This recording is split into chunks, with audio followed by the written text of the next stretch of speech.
దేవుని వాక్యంలో నుంచి ఆరాధన కొరకు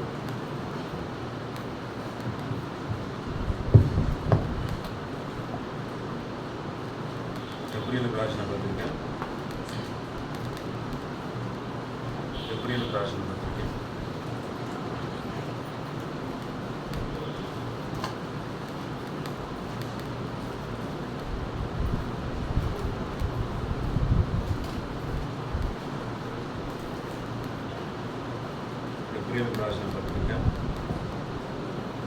రెండవ అధ్యాయం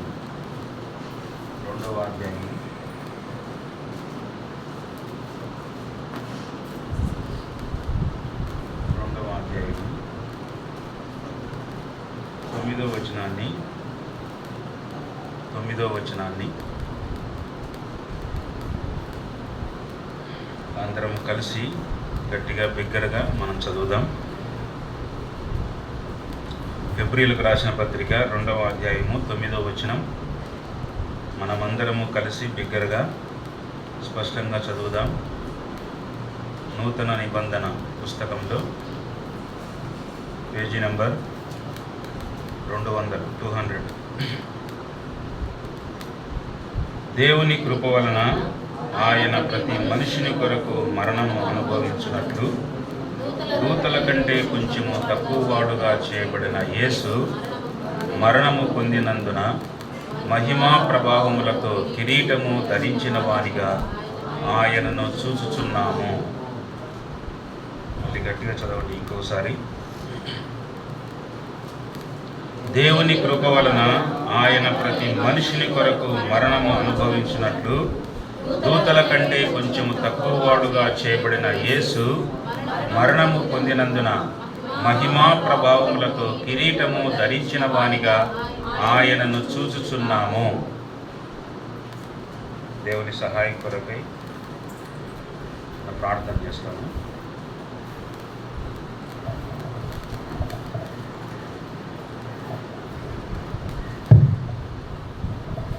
ప్రేమగల తండ్రి, పరిశుద్ధమైనటువంటి దేవా, మీకు స్తోత్రములు వందనములు చెల్లించుకుంటున్నాము. మా ప్రభు దినాన్ని ఈరోజు మాకు అనుగ్రహించినందులకై స్తోత్రాలు. ఈ దినాన్ని చూడక ఎంతోమంది ఈ లోకం విడిచి వెళ్ళిపోయారు.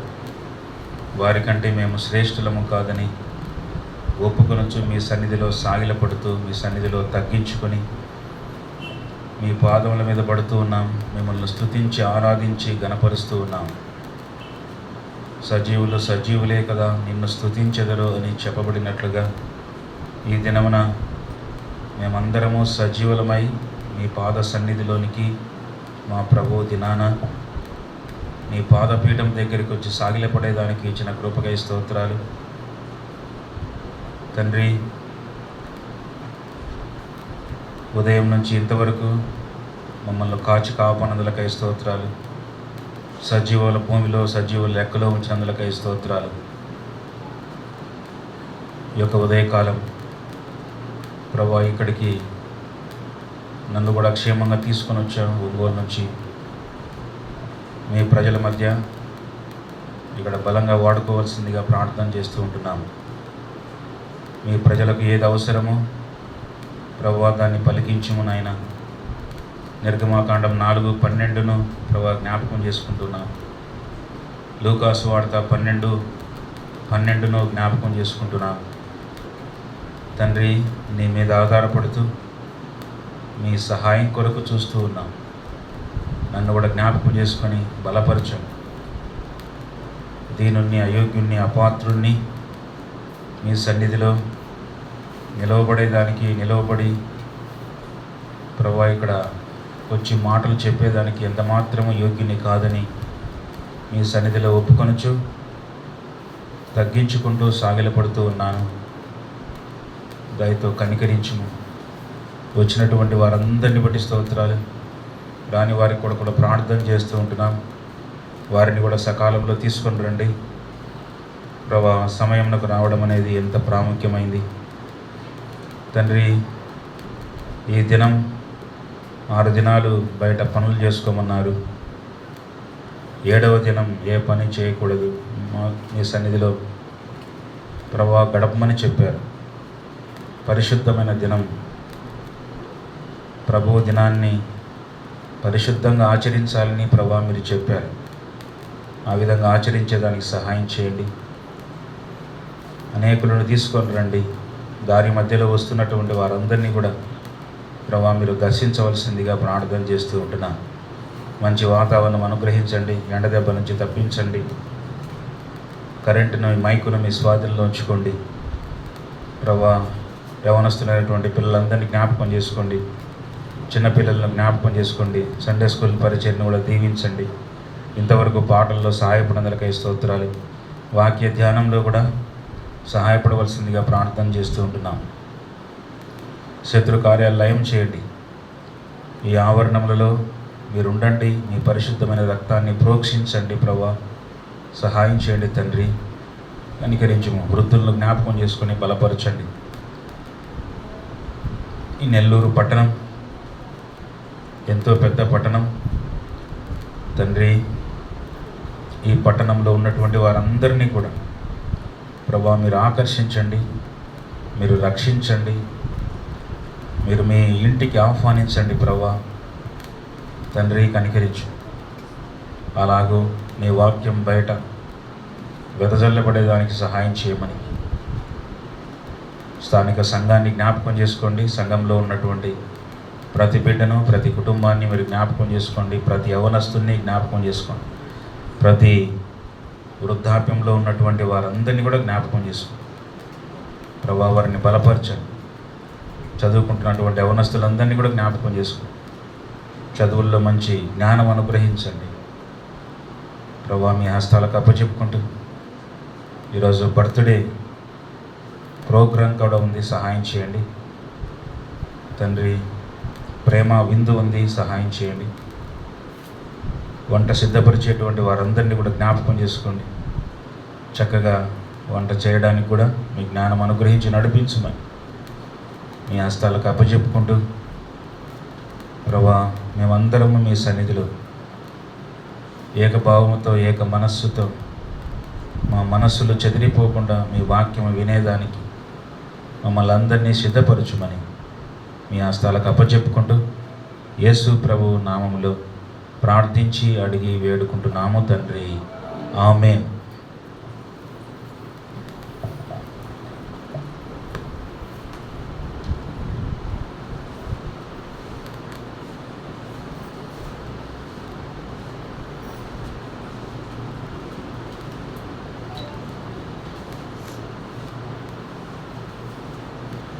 నా పేరు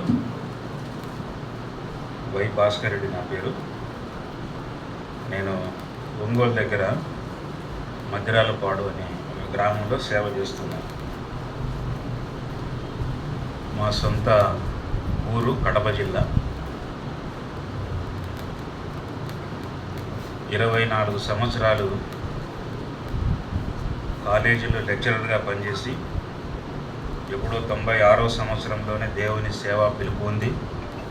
అయితే దాన్ని నిర్లక్ష్యం చేసి ఎంతో నష్టపోయి 2022 ఆగస్టు 2వ తారీఖున స్కూల్కి వచ్చాను. 2 సంవత్సరాలు దాటిపోయింది. నేను సేవ పూర్తి స్థాయిలో సేవ చేయబట్టి అక్కడ నుంచి సంఘానికి పంపబడ్డాను. అక్కడ 4 నెలలు ట్రైనింగ్ తీసుకొని 2002లో వివాహం అయింది. ఒక పాప 3rd ఇయర్ బీటెక్ చేస్తుంది తిరుపతిలో. అక్క పేరు హేమలత. ఆమె కూడా బాటనీ లెక్చరరే. మేమిద్దరము ఉద్యోగాలను వదిలేసి దేవుని సేవకు సంపూర్ణంగా సమర్పించుకొని మధ్యరాలపాడు అనే గ్రామంలో సేవ చేస్తున్నాం. కాబట్టి మా కొరకు, మా కుటుంబం కొరకు ప్రార్థన చేయండి. జాన్ సుబ్బారెడ్డి అంకులు వాళ్ళ అన్న కుమారుడిని నేను. జాన్ సుబ్బారెడ్డి అంకులు మా నాన్న తమ్ముడే, సొంత తమ్ముడు. కాబట్టి మా కొరకు ప్రార్థన చేయాలని మీకు మనవి చేస్తున్నాను.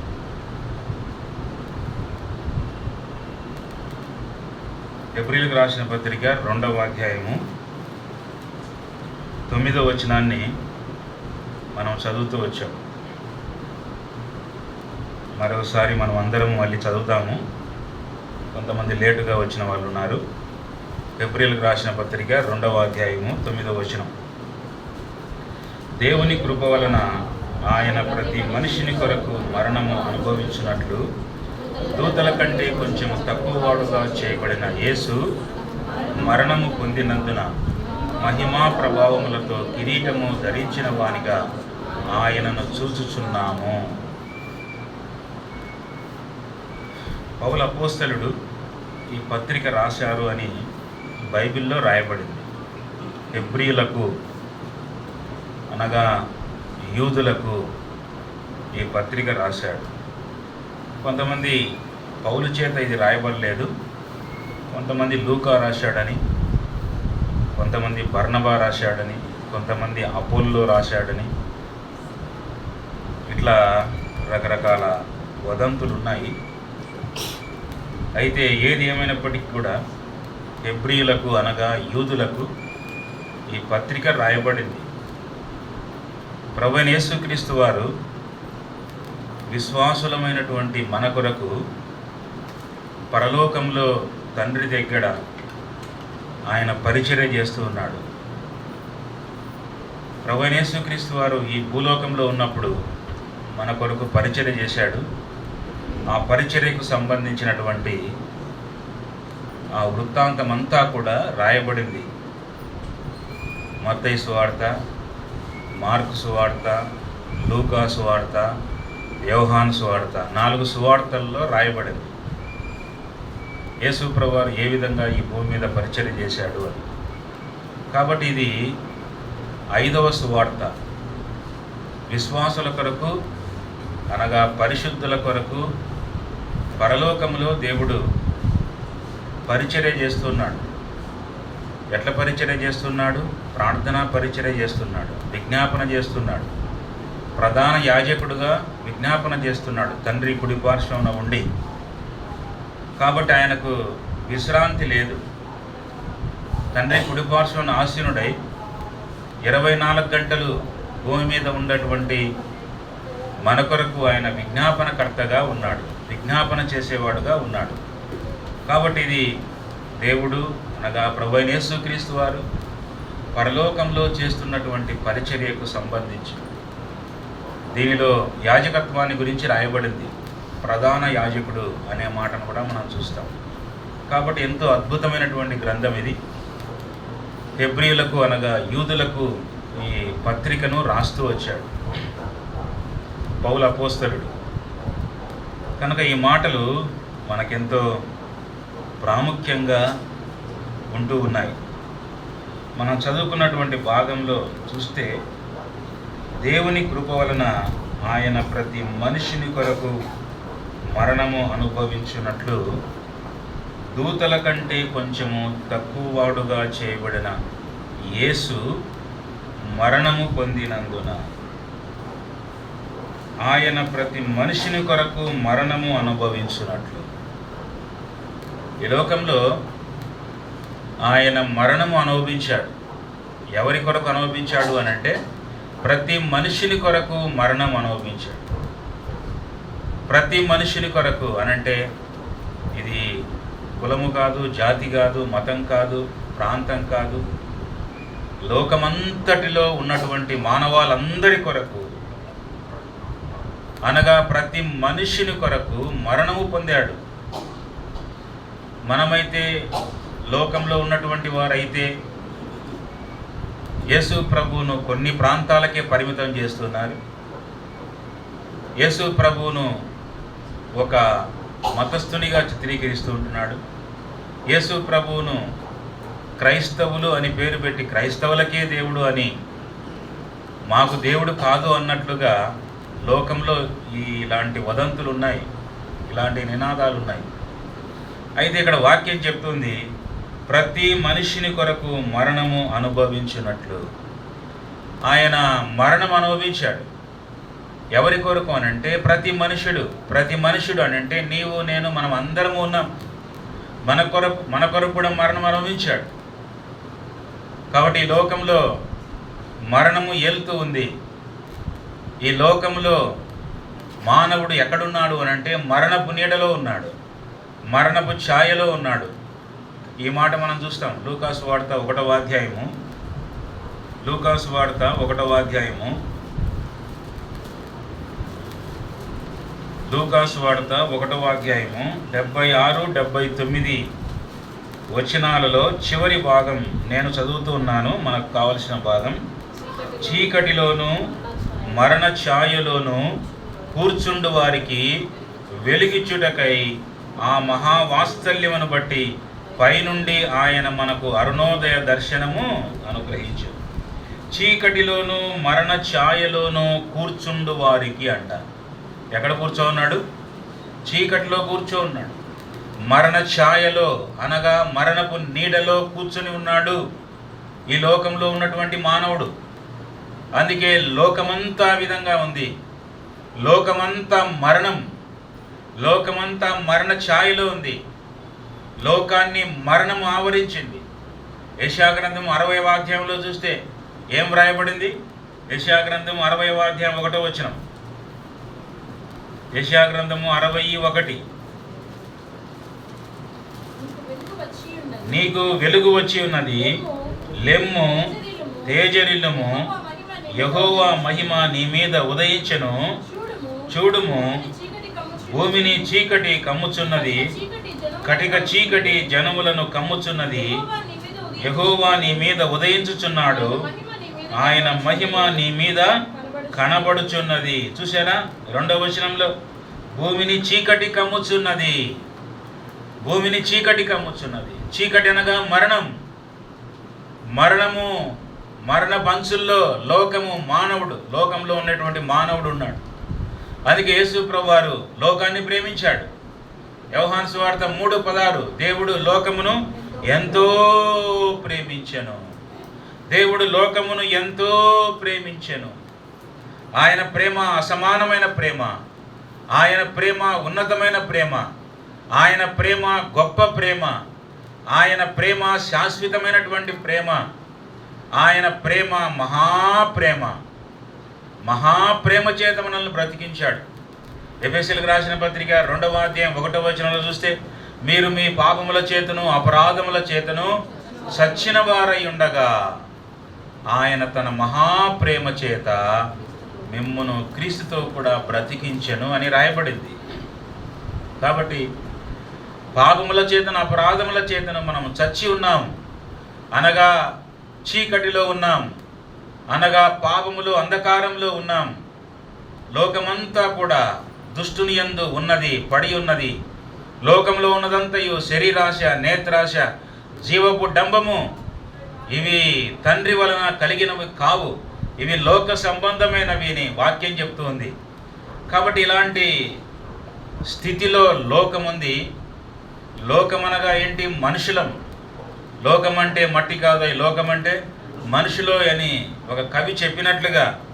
కాబట్టి లోకంలో ఉన్నటువంటి మనం అందరము కూడా మరణపు అంచుల్లో ఉన్నాము, మరణపు ఛాయలో ఉన్నాము, మరణపు నీడలో ఉన్నాము. ఈ మరణమును ఆయన తీసివేయడానికి ఈ లోకంలోనికి వచ్చాడు. యెషయా గ్రంథములో రాయబడింది. ఏమని రాయబడింది? ఒక మాట. యెషయా గ్రంథము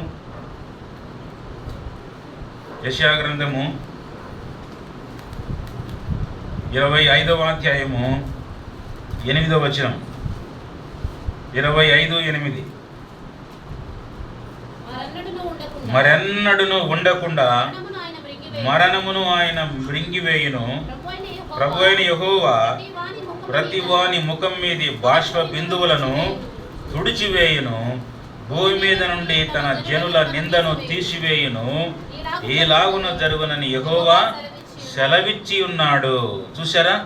మరెన్నడును ఉండకుండా మరణమును ఆయన మృంగివేశాడు. కాబట్టి మరణము లేదు. ఇక మరెన్నడును ఉండకుండా మరణాన్ని మృంగేశాడు. కాబట్టి మానవుడు మరణపు ఛాయలో ఉన్నాడు, నీడలో ఉన్నాడు. అందుకే యేసు ప్రభువారు ఏం చేశాడు వచ్చానంటే మరణాన్ని మృంగేశాడు. 2వ తిమోతి 1వ అధ్యాయంలో రాయబడింది 10వ వచనంలో, ఆ క్రీస్తు యేసు మరణమును నిరర్ధకం చేసి జీవమును అక్షయతను ఆ సువార్త వలన వెలుగులోనికి తెచ్చెనని వ్రాయబడి. 2వ తిమోతిలకు రాసిన పత్రిక 1వ అధ్యాయము 10వ వచనం చివరి భాగం ఉంది. ఆ క్రీస్తు యేసు మరణమును నిరర్ధకము చేసి జీవమును అక్షయతను సువార్త వలన వెలుగులోనికి తెచ్చు. మరణమును నిరర్ధకము చేసి, చూశారా, ఆయన మరణాన్ని నిరర్ధకం చేశాడు, మరణాన్ని మృంగేశాడు, మరెన్నడను ఉండకుండా మరణాన్ని మృంగేశాడు. కాబట్టి ప్రతి మనిషిని కొరకు మరణాన్ని అనుభవించాడు, ప్రతి మనిషిని కొరకు మరణాన్ని అనుభవించాడు దేవుని కృప వలన. ఇది దేవుడు మనకిచ్చేటువంటి కృప. ఇది ఆయన కృపను గురించి కీర్తనాకారులు ఎంతో చక్కగా రాస్తారు. దేవా, నీ కృప అమూల్యమైంది, నీ కృప ఆకాశము కంటే ఎత్తైంది, నీ కృప జీవము కంటే ఉత్తమమైనది. ఇలా ఎన్నో చూస్తాము. కాబట్టి ఆ కృప ఏంటి అని అంటే దేవుని కృప. అది దేవుని కృప. కృపకు పర్యాయ పదమే ప్రేమ. కాబట్టి దేవుని ప్రేమను బట్టి మన మీద, ఒక్కొక్కరి మీద ఉన్నటువంటి ఈ మరణపు ఛాయ, ఈ మరణపు నీడ, ఈ చీకటి, ఇది తొలగించబడింది. మరణము మృంగివేయబడింది. ప్రతివాని ముఖం మీద బాష్ప బిందువులను ఆయన తుడి చేస్తూ ఉన్నాడు.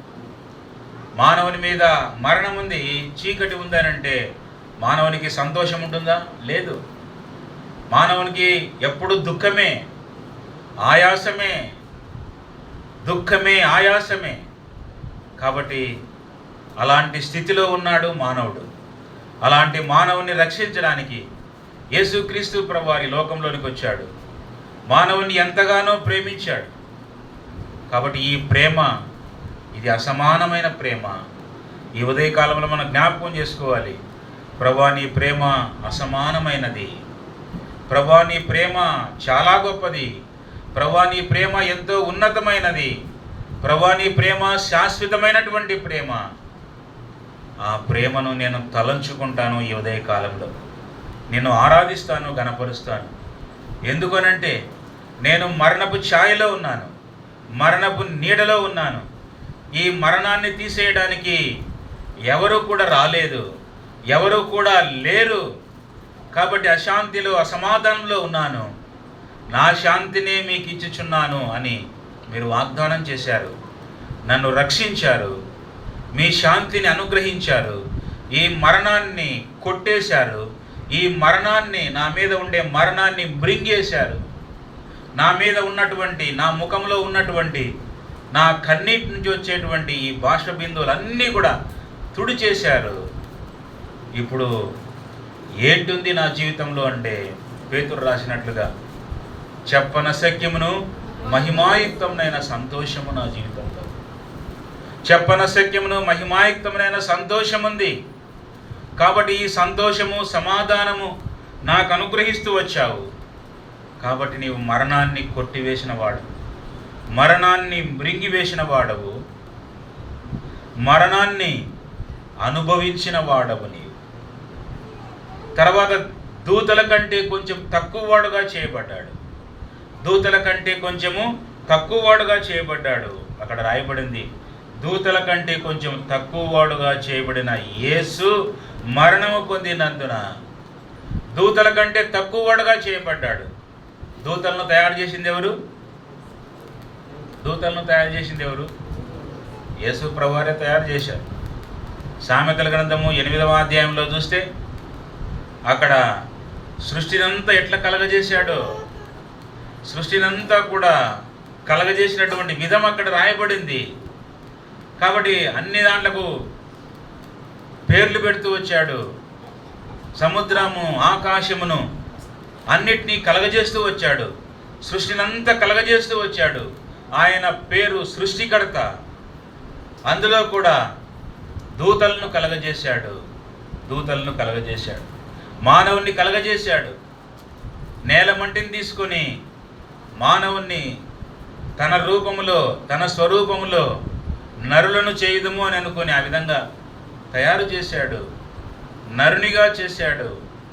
నరునిలో నుంచి నారి అనేటువంటి స్త్రీని చేశాడు.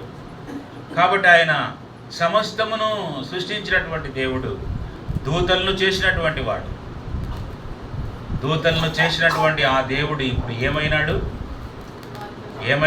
దూతల కంటే తక్కువ వాడుగా చేయబడ్డాడు.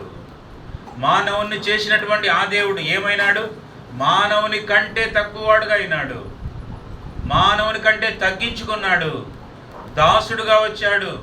దాసుని స్వరూపము ధరించుకున్నాడు. ఫిలిప్పీయులకు రాసిన పత్రికలో ఈ మాటలు మనం చూస్తాం. దాసుని స్వరూపమును ధరించుకున్నాడు. ఎంతగా తగ్గించుకున్నాడు? మరణము పొందునంతగా, అనగా శిలువ మరణము పొందునంతగా ఆయన తగ్గించుకున్నాడు. ఎంతగా తగ్గించుకున్నాడు? శిష్యుల పాదములు కడుగుతూ వచ్చాడు. శిష్యుల పాదాలను కడుగుతూ వచ్చాడు. ఎవరైనా కడుగుతారా శిష్యుల పాదాలు? ఒక గురువు శిష్యుల పాదాలు కడుగుతాడా? కడగడానికి ఇష్టపడ్డు. ఆ శిష్యులతోనే ఆ గురువు కడిగించుకుంటాడు, కానీ గురువు శిష్యుల పాదాలు కడిగినట్టుగా మనం ఎక్కడా చూడం. ఎందుకు అనంటే, ఒకవేళ వాళ్ళు కడిగించుకోకపోయినా ఆ గురువు శిష్యులు కడుగుతారు. ఏమని? నా గురువు ఈయన, నాకు విద్య నేర్పినటువంటి వాడు, నాకు విద్యాబుద్ధులు చెప్పించినటువంటి వాడు, అందుకే నేను ఆయన పాదాలను కడుగుతున్నానని శిష్యులే గురువుల పాదాలు కడుగుతారు. కానీ దానికి భిన్నంగా యేసు ప్రభువారు ఏం చేశారు అనంటే, శిష్యుల పాదాలు కడుగుతూ వచ్చాడు. అంటే ఎంతగా తగ్గించుకున్నాడు? ఎందుకు అది చేశాడు అనంటే, నేను తగ్గించుకుంటున్నాను చూడండి, నేను తగ్గించబడుతున్నాను చూడండి, దూతల కంటే తగ్గించుకుంటున్నాను, మానవుల కంటే తగ్గించుకుంటున్నాను, శిష్యులకైన మీకంటే నేను తగ్గించుకుంటున్నాను, మరణాన్ని మృంగేస్తున్నాను, మరణాన్ని అనుభవిస్తున్నాను, మరణాన్ని పొందుతున్నాను, మరణాన్ని కొట్టివేస్తున్నాను అని చెప్తూ ఉన్నాడు. నేను మిమ్మల్ని ఎంతగానో ప్రేమిస్తూ ఉన్నాను, మీకు మాదిరి ఉంచిపోతూ ఉన్నాను. కాబట్టి నేను చేసినటువంటి ప్రకారంగా మీరును కూడా ఒకరినొకరు ఆ విధంగా చేసుకోవాలి అని మాదిరి ఉంచిపోయాడు. ఆయన మాదిరి చూపించాడు. ఎంతగా తగ్గించుకున్నాడు? మానవుని కంటే తగ్గించుకున్నాడు, దూతల కంటే తగ్గించుకున్నాడు, సింహాసనాన్ని వదిలాడు. దేవునితో సమానముగా ఉండుట విడిచిపెట్టకూడని భాగ్యమని ఎంచుకొనలేదు కానీ మనుషుల పోలికగా పుట్టి దాసుని స్వరూపమును ధరించుకునే మనుషుల పోలికగా పుట్టాడు. కాబట్టి మనుషుల పోలికగా ఎందుకు పుట్టాల్సి వచ్చింది అనంటే, మానవుని యొక్క స్థితిగతులు తెలుసుకోవడానికి, మానవుడు ఎలాంటి స్థితిలో ఉన్నాడో మానవునితో కలిసి ఉండడానికి ఇష్టపడుతూ వచ్చాడు. మానవుని యొక్క స్థితిగతులను తెలుసుకోవడానికి ఇష్టపడుతూ వచ్చాడు. మానవునితో కలిసి తినేదానికి, త్రాగేదానికి, పడుకునేదానికి, మానవుని మాటలు వినేదానికి మానవునిలో ఒకటి వంటి వాడుగా అయ్యాడు. చీమ యొక్క బాధ తెలుసుకోవాలంటే చీమ రూపంలోనే వెళ్ళాలి. చీమ యొక్క బాధ చీమకే తెలుస్తుంది. మానవుని యొక్క బాధ మానవునికే తెలుస్తుంది. కాబట్టి మానవుడుగా వచ్చాడు. దేవుడుగా వస్తే ఈ లోకంలో ఎవరు కూడా ఉండలేరు, బతకలేరు. మోషేతో చెప్పాడు, నీవు నన్ను చూచి బ్రతకలేవు అని అన్నాడు. నీవు నన్ను చూచి బతకలేవు, ఏ నరుడు నన్ను చూచి బతకలేడు. కాబట్టి ఇప్పుడు నేను మనుష్య అవతారం ఎత్తుతూ ఉన్నాను. ఇదే అవతారం అంటే, ఇదే అవతారం. చీమ కాదు అవతారం. అవతారం అంటే మానవుని అవతారం. ఈ లోకంలోనికి ఆయన రావడం, మనుష్య రూపిగా రావడం, ఆయన అవతరించడం. ఎందుకు అనంటే మానవుణ్ణి విమోచించడానికి. దాని కిందనే రాయబడింది హెబ్రీయులకు రాసిన పత్రిక 2వ అధ్యాయం 14-15 వచనాలు. హెబ్రీయులకు రాసిన పత్రిక 2:14-15 వచనాలు. కాబట్టి ఆ పిల్లలు రక్త మాంసములు గలవారైనందున ఆ ప్రకారమే మరణం యొక్క బలము గలవానిని అనగా అపవాదిని మరణము ద్వారా నశింపజేయుటకును జీవితకాలమంతయు మరణ భయము చేత దాస్యమునకు లోబడిన వారిని విడిపించుటకును ఆయన కూడా రక్త మాంసములలో పాలివాడయను. మరణ భయము చేత దాస్యమునకు లోబడిన వారిని విడిపించడానికి ఆయన కూడా ఎట్టయినాడట, రక్త మాంసములలో పాలివాడయ్యాడు. రక్త మాంసములు దేవుని రాజ్యమును స్వతంత్రించుకోలేవని వ్రాయబడింది. కాబట్టి రక్త మాంసములు దేవుని రాజ్యములో ఉండలేవు. కాబట్టి దేవుని రాజ్యాన్ని వదిలాడు, రక్త మాంసములు ధరించుకున్నాడు, మానవుడుగా వచ్చాడు, దాసుని రూపం ధరించుకున్నాడు. ఎంతగానో మానవుని ప్రేమించాడు. దూతల కంటే తక్కువవాడుగా చేపడ్డాడు, మానవుని కంటే తక్కువవాడుగా చేపట్టారు, తగ్గించబడ్డాడు, మరణాన్ని మృంగేశాడు. మానవుని ఎంతగానో ప్రేమించాడు. ఈ ప్రేమ అసమానమైనటువంటి ప్రేమ. ఇది దేవుని కృప వలన. కాబట్టి ఆయన కృప అమూల్యమైనది, ఆయన కృప జీవము కంటే ఉత్తమమైనది, ఆయన కృప ఎంతో శ్రేష్టమైనది, ఆయన కృప ఆకాశము కంటే ఎత్తైనది. అలాంటి కృపతో మనల్ని ప్రేమించాడు, అలాంటి కృపతో మనల్ని ఆవరించాడు, అలాంటి కృపా ప్రేమలతో మనల్ని కౌగలించాడు. ఆ విధంగా మనలో ఒకని వంటి వాడుగా అవుతూ వచ్చాడు, మనలో ఒకని వంటి వాడుగా ఉంటూ జీవిస్తూ వచ్చాడు. మనల్ని చూచాడు, మన సమస్యలన్నీ తెలుసుకున్నాడు, మనల్ని విమోచించాడు. ఎట్లా విమోచించాడు? యెషయా-గ్రంథం 63వ అధ్యాయము, యెషయా-గ్రంథం 63వ అధ్యాయము,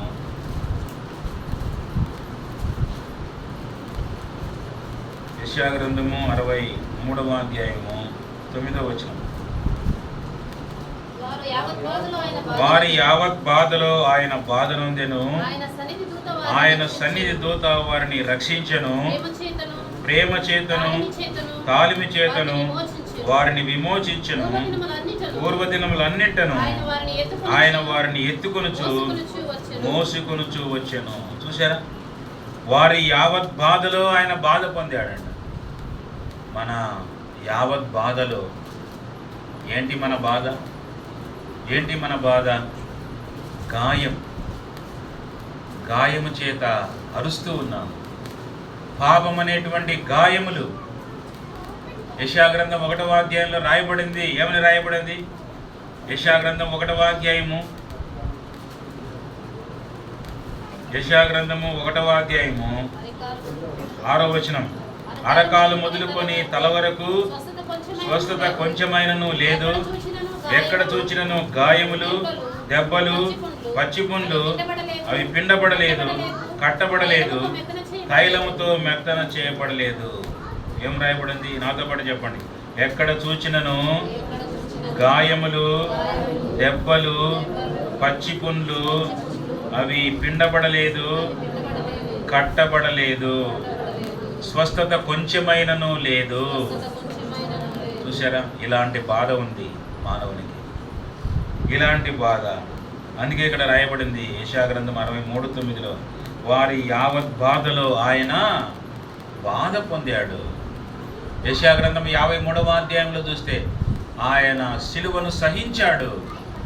ఆ సిలువ ఎలాంటిదో, అక్కడ ఏ విధంగా ఆయన బాధ పొందుతూ వచ్చాడు అక్కడ రాయబడింది ప్రవక్త అయినటువంటి యెషయా ద్వారా.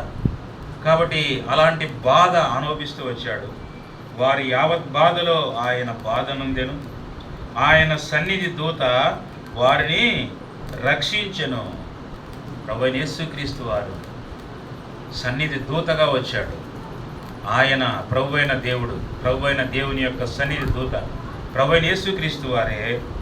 ఆ యేసుక్రీస్తు వారే మనల్ని రక్షించాడు. ఆయన సన్నిధి దూత వారిని రక్షించెను. తర్వాత ప్రేమ చేతను తాలిమి చేతను వారిని విమోచించాడు. ఎట్లా విమోచించాడు మనల్ని? ప్రేమ చేత విమోచించాడు, తాలిమి చేత విమోచించాడు. ఆయన వారిని ఎత్తికొనుచు మోసికొనుచు వచ్చాడు. మనల్ని ఎత్తుకుంటూ వచ్చాడు. మనల్ని గొర్రెలతో పోలుస్తూ వచ్చాడు, మనల్ని ఎత్తుకున్నాడంట. చూశారా, నడిపిస్తూ వచ్చాడు. యెషయా గ్రంథము 40వ అధ్యాయము, యెషయా గ్రంథము 40వ అధ్యాయం 11వ వచనం. గొర్రెల కాపరి వలె ఆయన తన మందను మేపును, తన బాహువుతో గొర్రె పిల్లలను కూర్చి రొమ్మును ఆనించుకొని మోయను, పాలిచ్చు వాటిని ఆయన మెల్లగా నడిపించు. చూశారా, గొర్రెల కాపరి వలె ఆయన తన మందను మేపుతా వచ్చాడు, తన బాహువుతో గొర్రె పిల్లలను కూర్చి రొమ్మున ఆనించుకొని మోస్తా వచ్చాడు, పాలిచ్చు వాటిని ఆయన మెల్లగా నడిపిస్తూ వచ్చాడు. చూశారా, ఆయన ప్రేమ ఎలాంటిదో. ప్రేమ చేతను తాలిమి చేతను మనల్ని విమోచిస్తూ వచ్చాడు, నడిపిస్తూ వచ్చాడు, విడుదల చేస్తూ వచ్చాడు. అందుకే ఇక రాయబడింది, దేవుని కృప వలన ఆయన ప్రతి మనిషిని కొరకు మరణము అనుభవించాడు, ఈ మరణాన్ని పొందాడు. ఇది సిలువలో పొందినటువంటి మరణం. ఇది ఎలాంటి మరణము మనం చూస్తాం సువార్తల్లో. కాబట్టి అలాంటి క్రూరమైనటువంటి ఘోరమైనటువంటి మరణం ఎందుకు ఆ మరణం పొందాల్సి వచ్చింది అనంటే, మన మీద మరణం ఉంది. మరెన్నడూ ఉండకుండా ఆయన మరణమును బ్రింగేశాడు. మరణమును తీసేసేవాడెవడు? మరణమును బ్రింగివేసేవాడెవడు? మన శాపాన్ని కొట్టివేసేవాడెవడు? మనల్ని విమోచించేవాడెవడు? మనల్ని చీకట్లో నుంచి బయటికి పిలుచుకొని వచ్చేవాడెవడు? మరణ ఛాయను, మరణపు నీడలో ఉన్నటువంటి మనల్ని లేపేవాడెవడు? నడిపించేవాడెవడు? ఎత్తుకునేవాడెవడు? ప్రభువైన యేసుక్రీస్తు వారే. ఆయన ఈ కార్యం చేస్తూ వచ్చాడు. కాబట్టి ఆయన మరణాన్ని బ్రింగేశాడు. తర్వాత దూతల కంటే తక్కువ వాడుగా చేయబడ్డాడు. అంటే తగ్గించబడుతూ వచ్చాడు. ఒకవేళ దూతలు అడిగిండొచ్చు, నీవే మమ్మల్ని తయారు చేసినటువంటి వాడు, నీవే మమ్మల్ని కలగజేసినటువంటి వాడు ప్రభువా, నీవు మాకంటే తగ్గించుకుంటున్నావా? నరుని తయారు చేశావు నీ చేతితో, నరుని కంటే తగ్గించుకుంటున్నావా? మానవుని కంటే తగ్గించుకుంటున్నావా? మానవుని పాదాలు కడుగుతున్నావా? మానవుడు ఎలాంటి వాడు? మానవుడు కడపలో ఒక సేవకుడు చెప్తూ ఉంటే, మానవుడు ఎలాంటి వాడు? ఒట్టోడు, మట్టోడు, ఉత్తోడు, గబ్బోడు, చెడ్డోడు, తిక్కోడు. మానవుడు ఎలాంటి వాడు? ఒట్టోడు, మట్టోడు, ఉత్తోడు, గబ్బోడు, చెడ్డోడు, తిక్కోడు. అర్థమైందా? మానవుడు ఎలాంటి వాడు ఆయన చెప్తుంటే నేను రాసుకున్నాను. ఓరి మానవుడా, నీవు ఒట్టోడు, మట్టోడు, ఉత్తోడు, గబ్బోడు, చెడ్డోడు, దొంగోడు, తిక్కోడు, గుడ్డోడు, టక్కరోడు, తిగ్గరోడు అంట. చూసావా? గబ్బోడంటే మనము గాలి పీలుస్తున్నాం అంటే మనలో శ్వాస ఉంది.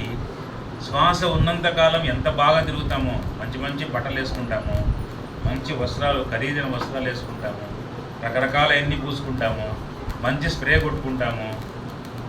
అట్లా పోతుంటే ఎక్కడన్నా చూస్తున్నాడు, టీవీలో చూస్తుంటాం కదా, అట్లా మనిషి పోతుంటే అని ఇట్లా ఎక్స్ప్రెషన్స్ ఇస్తూ ఉంటారు. అర్థమైందా? అంటే అంత సువాసనగా కొంతమంది కూర్చోంటే వాళ్ళ దగ్గర ఇంకా కూర్చోవాలనిపిస్తుంది. ఎందుకు? అంత వాసన వస్తుంటుంది. కొంతమంది దగ్గర కూర్చుంటే ఎప్పుడెప్పుడు వాళ్ళ దగ్గర నుంచి లేచిపోదాం అనిపిస్తుంది. అంటే ఎందుకు అట్లా అంటే, అవి కొట్టుకుంటున్నాడు కాబట్టి వాసన వస్తుంది. కొట్టుకోకుండా ఉండమను, మంచి ఎండాకాలంలో కొట్టుకోకుండా ఉండమను, ఎంత చెమట వాసనో. ఇంకా చనిపోతే ఎట్లుంటుంది? ఒక శవాన్ని పోస్ట్ మార్టం చేశారు. చనిపోయి అప్పటికే దాదాపు 14 రోజులైంది. 14 రోజుల తర్వాత మళ్ళీ పోస్ట్ మార్టం అని చెప్పేసి మళ్ళా ఆ గుంతం తవ్వి తీశారు. ఎవరు కూడా ఉండలేకపోయారు వాళ్ళు. ఎందుకంటే అక్కడ వాళ్ళు తాగి దాన్ని తీసి ఏదో చేస్తారు, కానీ ఆ విధంగా అసలు ఆ భయంకరమైనటువంటి వాసన. మానవుడు ఎంత వాసన! ఇప్పుడు కుక్క చనిపోతుంది, ఏ జంతువైనా చనిపోతుంది. కుక్క చనిపోతే ఎంత వాసన వస్తుంది? కుక్క చనిపోయి అంత అది అక్కడ అంత ఉబ్బింది అనుకోండి, అట్లా పోతుంటే వెంటనే నోరు మూసుకుంటాం, ముక్కు మూసుకుంటాం, నోరు మూసుకుంటాం, ఇట్లా అంటే వాసన భరించలే. కుక్కది ఎంత వాసన వస్తుందో కుక్క కంటే 30 రెట్లు వాసన మంది అధికంగా వస్తుందంట. దేనికి? ఇదంతా ఈ శరీరం ఇలాంటిది.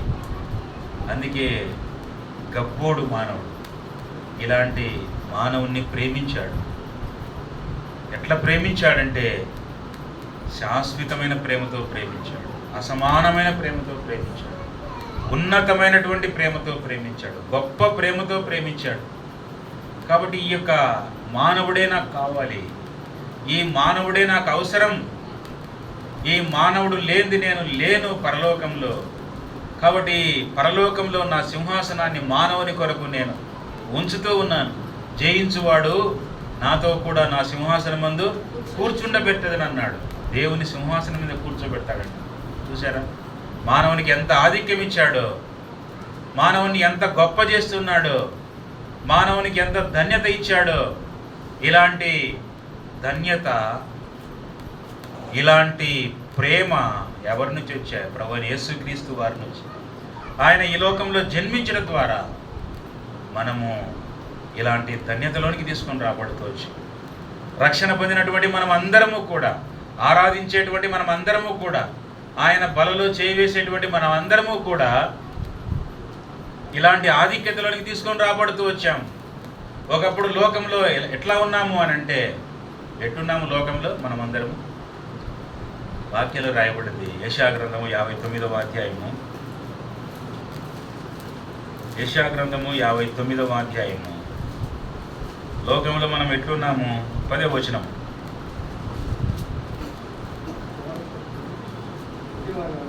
యెషయా గ్రంథము 59:10. గోడ కొరకు గ్రుడ్డివారి వలె తడువులాడుచున్నాము, కన్నులు లేని వారి వలె తడువులాడుచున్నాము. సంధ్య చీకటి ఎందువలనే మధ్యాహ్న కాలమున కాలు జారి పడుచున్నాము. బాగుగా బ్రతుకుచున్న వారిలో నుండి ఎట్లున్నామంట? మనము బాగుగా బ్రతుకుచున్నామని చెప్తాం. నీకేం రా, నువ్వు షావుకారివి, నువ్వు లక్షాధికారివి. ఈ లక్షాధికారి పోయింది. ఒకప్పుడు నేను చిన్నపిల్లప్పుడు లక్షాధికారి అనేవారు. ఇప్పుడు నీకేం రా కోటీశ్వరునివి, లక్ష అంటే లెక్కలేదు. ఇప్పుడు నీకేం రా నువ్వు కోటీశ్వరునివి, నీకేం రా నీవు శనీశ్వరునివి అని చెప్పాలి కదా. నువ్వు కోటీశ్వరునివి, ఇన్ ద సేమ్ వే నువ్వు శనీశ్వరునివి అని చెప్పాలి. కోటీశ్వరుడే శనీశ్వరుడు అని చెప్పాలి. అర్థమైందా? ఈ లోకంలో ఉండే ధనం నిన్ను మోసం చేస్తుంది. ఈ లోకంలో ఉండే ఘనత నిన్ను మోసం చేస్తుంది. ఈ లోకంలో నువ్వు ఎట్లున్నావు? బాగుగా బ్రతుకుచున్న వారిలో నుండి ఎట్లున్నావు? చచ్చిన వారి వలె ఉన్నాము, కన్నులు లేని వారి వలె ఉన్నాము. సంధ్య చీకటి ఎందువలనే మధ్యాహ్న కాలమున కాలు జారి పడుతున్నాము. ఇది మానవుని యొక్క స్థితి. ఇలాంటి స్థితిలో నుంచి ప్రభువైన యేసుక్రీస్తు వారు మనల్ని తప్పించాడు. మనల్ని ప్రేమ చేత, తాలిము చేత మనల్ని విమోచించాడు. మనల్ని ఎత్తుకుంటూ వచ్చాడు. మన మీద తన ప్రేమను చూపిస్తూ వచ్చాడు. మన మీద ఉన్నటువంటి మరణాన్ని మృంగేశాడు, కొట్టివేశాడు. మరణాన్ని రుచి చూశాడు. మరణాన్ని ఆయన ప్రతి మనిషిని కొరకు మరణం అనుభవించినట్లుగా దూతల కంటే తక్కువవాడుగా చేయబడ్డాడు. దూతల కంటే తగ్గించుకొనబడ్డాడు. మానవుని కంటే తగ్గించుకొనబడ్డాడు. పేతురు యొక్క పాదాలు గడుగుతున్నాడు, శిష్యుల పాదాలు గడుగుతున్నాడు. పేతురు పాదాలు గడుగుతుంటే, ప్రభువా నీవు నా పాదాలు గడుగుతున్నావా? నువ్వు ఆ విధంగా చేయకూడదు అని అంటే, నేను నిన్ను కడగని ఎడల నాలో నీకు పాలు లేదు అన్నాడు. నాలో నీకు పాలు లేదు అన్నాడు. నేను కడగాల్సిందే. ఆ విధంగా మనల్ని కడుగుతూ వచ్చాడు, మనల్ని విమోచిస్తూ వచ్చాడు, మన మీద ఉండేటువంటి ప్రేమను కొట్టివేస్తూ వచ్చాడు, మన మీద ఉన్నటువంటి ఈ యొక్క బాష్ప బిందువులను తుడిచేస్తూ వచ్చాడు. మరెన్నడూ ఉండకుండా ఆయన మరణమును రింగివేశాడు. ఏంటి ఆ మరణం? ప్రకటన 21:8 రాయబడింది, పిరికివారు, అవిశ్వాసులు, నరహంతకులు, వ్యభిచారులు, మాంత్రికులు, విగ్రహారాధికులు, అబద్ధికులు, అసహ్యులందరూ అగ్ని గంధకములతో మండు గుండములో పాలు పొందెదరు. ఇది రెండవ మరణం. ఈ రెండవ మరణాన్ని కొట్టివేశాడు. ఆ క్రీస్తు యేసు మరణమును నిరర్ధకం చేసి జీవమును, అక్షయతను సువార్త వలన వెలుగులోకి తీసుకొచ్చాడు. జీవమునిచ్చాడు. మనం ఎట్లున్నామంటే చచ్చినటువంటి వారు. ఎఫెసీ 2:1 ప్రకారంగా మీ పాపముల చేత, అపరాధముల చేత మీరు చచ్చిన వారి వలె ఉన్నారు. బాగుగా బ్రతుకుచున్న వారిలో నుండి చచ్చిన వారి వలె ఉన్నారు. బాగుగా బ్రతుకుచున్నాము. మంచి ఉద్యోగం ఉంది, నెలకు ₹1,00,000. నా భార్యకు ఉద్యోగమే, నెలకు ₹1,00,000. నెల్లూరులో ఒక 10 ప్లాట్లు ఉన్నాయి. మంచి అపార్ట్మెంట్లో ఉన్నాను. నా పిల్లలందరూ మంచి ఉద్యోగస్తులు, మంచి డబ్బు ఉంది, బ్యాంక్ బ్యాలెన్స్ ఉంది, నేను బాగున్నాను అని అనుకుంటున్నావా? దేవుడు ఏమంటున్నాడు? వెర్రివాడా అంటున్నాడు. ఏమంటున్నాడు? వెర్రివాడా. దేవుడు నవ్వుకుంటున్నాడు. వెర్రి కూడా, వెర్రివాడా, ఈ రాత్రే నీ ప్రాణము అడుగుచూ ఉన్నాను. నీవు సంపాదించినవి ఎవరివి? నీవు తెలుసుకున్నావా? నీ జీవితం గురించి, నీ జీవితాన్ని గురించి నువ్వు తెలుసుకున్నావా? నీ జీవితం మరణపు అంచుల్లో ఉంది, మరణపు నీడలో ఉంది. నీవు నైతికంగా, ఆధ్యాత్మికంగా, భౌతికంగా నీవు చచ్చినటువంటి స్థితిలో ఉన్నావు. ఆధ్యాత్మికంగా చచ్చిన స్థితిలో ఉన్నావు. దేవుడు అంటే ఎవరో తెలియదు నీకు. ఆ కాలం ముందు ఇశ్రాయేలుతో సహపౌరులు గాక అని రాయబడింది వాక్యంలో. కాబట్టి దేవుడు అంటే ఎవరో మనకు తెలియదు. చెట్టును, రాయిని, రప్పను పూజిస్తూ వచ్చిన వాళ్ళం. చెట్టును, రాయిని, రప్పను ఏది వదిలిపెట్టలేదు మనం. నేను అక్కడ హిందూపురంలో పనిచేశాను లెక్చరర్గా. కడపలో పనిచేశాను, తాడిపత్రిలో పనిచేశాను, జమ్మలమడుగులో పనిచేశాను, ధర్మవరంలో పనిచేశాను. చివరిగా హిందూపురంలో పనిచేసి అక్కడనే ఆ ఉద్యోగాన్ని వదులుకొని సేవకు రావడం జరిగింది. అక్కడ 10వ తరగతి పాస్ అయినటువంటి పిల్లలందరూ అక్కడ ఆ చుట్టుపక్కల గ్రామాల్లో కానీ, ఆ టౌన్లో కానీ ఉంటే మా కాలేజీలో చేరండి అని చెప్పేదానికి పోయినప్పుడు, కొన్ని అది కర్ణాటక బార్డర్, అది ఆ కర్ణాటక ప్రాంతాల్లో పోయినప్పుడు మేము ఇద్దరం పోయినప్పుడు వాళ్ళు రండి సార్ అని పిలుస్తారు. లోపలికి కూర్చున్న తర్వాత అట్లా గోడకు ఒక పెద్ద లామినేషన్ చేసి పెట్టింటారు. ఒక ఇంటికి పోతే ఒక నక్క ఇట్లుంది, ఒక నక్క ఇట్లుంది, 2 నక్కలు.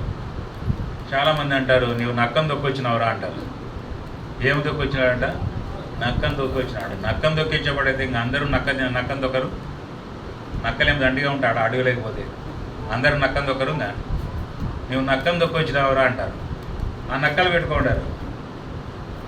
ఆయన నీళ్ళు ఇవ్వడానికి వచ్చింది. నీళ్ళు తాగిన తర్వాత సార్ టీ తాగండి అంటే ఆ టీ ఇచ్చేటప్పుడు ఈ పక్కన ఈయన హిందువుడైనటువంటి ఈయన కూడా ఉన్నాడు, ఆ సారు ఫిజిక్స్ ఆయన. నేను అవే అట్లే చూస్తూ ఉంటే, ఏంటి అట్లా చూస్తున్నాడు సార్ అంటే, ఏంటి అవి అని అంటుంటే, అవి అంతలేకే ఆయన వచ్చింది, టీ తీసుకొని వచ్చింది. అవి ఏంటి అక్క అంటే, అవి మా ఇంటి దేవుడు. అవి ఏమంట? మా ఇంటి దేవుడు అని చెప్పు. అప్పుడు రోమిలకు రాసిన పత్రిక 1వ అధ్యాయంలో రాయబడింది. అప్పుడు ఆ వాక్యం నాకు గుర్తుకొచ్చింది. సృష్టికర్తను వదిలిపెట్టి సృష్టాన్ని పూజిస్తున్నారు. మా ఇంటి దేవుడు. ఇంకా నేను ఏం మాట్లాడగలను? తర్వాత ఇంకొక ఇంటికి పోతే అదే సేమ్ అట్లే పటం. ఒక గాడిద ఇట్లుంది, ఇంకొక గాడిద ఇట్లుంది. గాడిదలు పెట్టుకున్నారు. అదేంటి అని అంటే, వాళ్ళు చెప్పలేదు కానీ ఈ పక్క ఆయన చెప్తున్నాడు, అవి దేవుళ్ళుగా కొలుస్తారు కర్ణాటక ప్రాంతం. అంటే నక్కలు దేవుళ్ళే, గాడిదలు దేవుళ్ళే, మనుషులు కూడా దేవుళ్ళే. పుట్ట కూడా దేవుడే, రాయి కూడా దేవుడే, చెట్టు కూడా దేవుడే. చూసారా? సృష్టికర్తకు బదులుగా సృష్టాన్ని పూజిస్తూ ఉన్నారు. వారి అవివేక హృదయం ఏమైపోయిందంట? అంధకారం అయిపోయిందంట. వారి అవివేక హృదయము అంధకారం అయిపోయింది. కాబట్టి మానవునిలో అంధకారం ఉంది, చీకటి ఉంది, పాపం ఉంది, మరణం ఉంది, మరణ ఛాయ ఉంది. బాగుగా బ్రతుకుచున్న వారిలో నుండి చచ్చిన వారి వలె ఉన్నాము. మీ పాపముల చేతన, అపరాధముల చేతన మీరు చచ్చిన వారి వలె ఉన్నారని వాక్యం చెబుతుంది. ఇలాంటి స్థితిలో ఉన్నటువంటి మనల్ని ప్రభువైన యేసుక్రీస్తు వారు దర్శించడానికి వచ్చాడు. మరణాన్ని కొట్టివేయడానికి వచ్చాడు, మరణాన్ని మృంగివేయడానికి వచ్చాడు, మరణాన్ని అనుభవించడానికి వచ్చాడు. దూతల కంటే తక్కువవాడుగా చేయబడుతూ వచ్చాడు. నీకంటే, నాకంటే, మానవుని కంటే తక్కువవాడుగా చేయబడుతూ వచ్చాడు. సింహాసనాన్ని వదులుకున్నాడు, తన సమస్తాన్ని వదులుకున్నాడు. దేవునితో సమానముగా ఉండుట విడిచిపెట్టకూడని భాగ్యమని ఎంచుకొనలేదు కానీ అని రాయబడింది. కాబట్టి దేవునితో సమానముగా ఉండుట విడిచిపెట్టకూడని భాగ్యం. అయ్యో నాకు సింహాసనం ఉంది, నేను దేవుడని అనుకోలేదు ఆయన. నేను మానవుని కొరకు పోతాను, మానవుని కొరకు నేను పోతాను. నేను మానవుని కొరకు మరణాన్ని అనుభవిస్తాను. ఆ దూతలు చెప్తూ ఉన్నారు, మేము 24 గంటలు యెహోవా పరిశుద్ధుడు పరిశుద్ధుడు పరిశుద్ధుడని దివారాత్రము మానక ఆరాధిస్తున్నామే. మాకు ఇవ్వవలసినటువంటి ప్రియారిటీని మీరు ఇవ్వకుండా ఎక్కడో మానవుడు నీకు వ్యతిరేకంగా తిరుగుబాటు చేసినటువంటి వాడు, నిన్ను కాకుండా నీవు సృష్టించినటువంటి సృష్టాన్ని పూజించేటువంటి మానవుని దగ్గరికి పోతున్నావే. ఇది ఎంతవరకు సబబు? మేము నీ సన్నిధిలో 24 గంటలు నీ సన్నిధిలో ఉండి నిన్ను ఆరాధిస్తూ ఉంటే మమ్మల్ని చూడకుండా నీవు మానవుని కొరకు పోతున్నావు ఎందుకు అని అంటుంటే, నాకు మానవుడే కావాలి, మానవుడే నాకు కావాలి. వాడు ఎంత చెడిపోయినా పడిపోయినా నేను వారిని ప్రేమిస్తూ ఉన్నాను. దేవుడు లోకముని ఎంతో ప్రేమించాడు, ఎంతగా ప్రేమించాడు. అది అసమానమైన ప్రేమ. ఆ ప్రేమ ఎట్ట తెలుసు? అది శిలువ మరణం పొందిన ద్వారా, ఆయన కల్వరి శిలువలో చనిపోవడం ద్వారా, ఆ శిలువలో బలి అవటం ద్వారా ఆయన ప్రేమ ఎలాంటిదో మనకు అర్థమవుతుంది. కాబట్టి మనం ఇంకనూ బలహీనులమై ఉండగానే యుక్త కాలమున క్రీస్తు మన కొరకు, మనం బలహీనులం, మనం పాపాత్ములం. అలాంటి స్థితిలో ఉన్నటువంటి వారి కొరకు యేసు ప్రభు వారు ఏం చేశాడంటే, ఆయన ప్రతి మనిషిని కొరకు మరణమును అనుభవించి. ఆ మాట చదువుకొని ఆరాధనలోనికి ప్రవేశిద్దాం రండి. హెబ్రీయులకు రాసిన పత్రిక 2వ అధ్యాయం 9వ వచనం. దేవుని కృప వలన, చదవండి, దేవుని కృప వలన ఆయన ప్రతి మనిషిని కొరకు మరణము అనుభవించినట్లు దూతల కంటే కొంచెం తక్కువ వాడుగా చేయబడిన యేసు మరణము పొందినందున మహిమా ప్రభావములతో కిరీటము ధరించిన వారిగా ఆయనను చూచుచున్నాం. చూసారా? మన మీద ఉండేటువంటి మరణం తీసేశాడు, మనల్ని ప్రేమించాడు, మనల్ని విమోచించాడు, మన కొరకు మరణాన్ని రుచి చూశాడు, మరణాన్ని అనుభవించాడు, మరణాన్ని బ్రింగేశాడు, మనల్ని ఎంతగానో ప్రేమించాడు. కాబట్టి ఈ ప్రేమను బట్టి దేవుని మనం ఆరాధన చేద్దాం. ప్రభువా, నా మీద ఉండే మరణాన్ని తీసేశావు, బ్రింగేశావు, అనుభవించావు. ఈ మరణపు ఛాయలో నుంచి నన్ను బయటికి లాగుతూ వచ్చావు, జీవంలోనికి నడిపించావు. ప్రభువా, ఏమని ఈ ఉదయకాలంలో నీవు చేసిన మేలును బట్టి నేను ఆరాధించాలి, స్తుతించాలి, గణపరచాలని మనం ఆయన మేలులన్నీ తలపోసుకొని దేవుడు మన జీవితంలో చేసినటువంటి ఆ గొప్ప కార్యాన్ని బట్టి వాక్యం వింటూ వచ్చాం. వాక్య ప్రకారంగా మనం ఆరాధించేదానికి ప్రభు మనకు సహాయం చేయనుగాక. టైం 12 అయింది. మనం పాట పాడేదానికి ఇంకా టైం లేదు కాబట్టి మీరు ప్రారంభించవచ్చు ఆరాధన. ఒక బ్రదరు, ఒక సిస్టర్ ఆరాధన చేయండి. సండే స్కూల్ ఉంటుంది ఇక్కడ, సండే స్కూల్ ఉంటుందా? Sunday school teachers, Sunday school తీసుకునే వాళ్ళు సండే స్కూల్ టీచర్స్ ఆరాధన చేసి సండే స్కూల్కి వెళ్ళండి. తర్వాత